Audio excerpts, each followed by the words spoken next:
ومن کان یؤمن باللہ والیوم الآخر فلیکرم جارہ،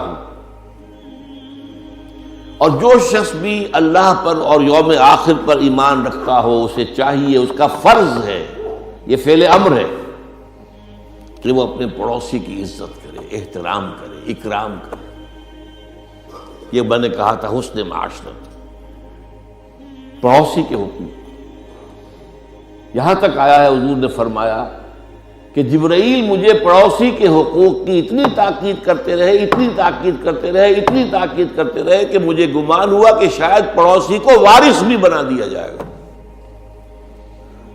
ورثاء میں شامل ہو جائے گا، وراثت میں حصہ مل جائے گا، اس حد تک۔ پھر اسی ضمن میں وہ حدیث یاد کیجیے، وہ شخص ہرگز مومن نہیں ہے جو پیٹ بھر کر کھانا کھا کے سو رہا اور اس کا پڑوسی بھوکا، مومن نہیں۔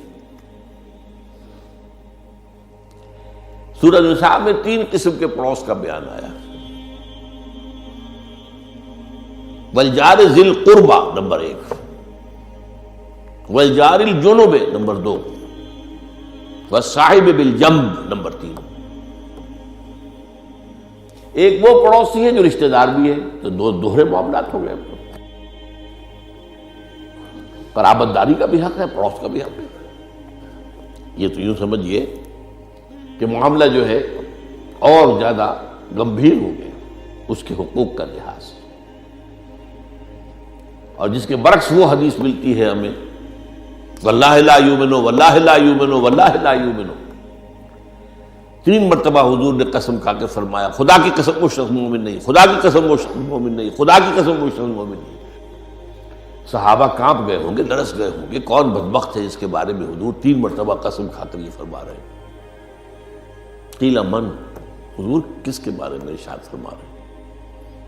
فرمایا الذی لا یامن جارہ بوائقہ، وہ شخص جس کی ایذا رسانی سے اس کا پڑوسی چین میں نہیں ہے۔ آپ بد اخلاق ہیں، پڑوسی ڈرتا رہتا ہے پتہ نہیں کب کیا بک جائیے، کیا زبان سے کہہ دے، اس سے تو گفتگو کرنا ہی غلط ہے۔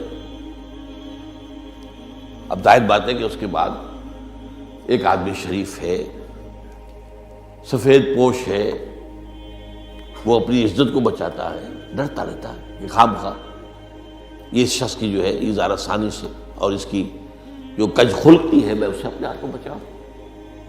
وہ شخص جو ہے ایسا شخص جس کی وجہ سے یہ خوف ہو، وہ ہرگز مومن نہیں ہے، خدا کی قسم مومن نہیں ہے، خدا کی قسم مومن نہیں ہے، خدا کی قسم مومن نہیں ہے۔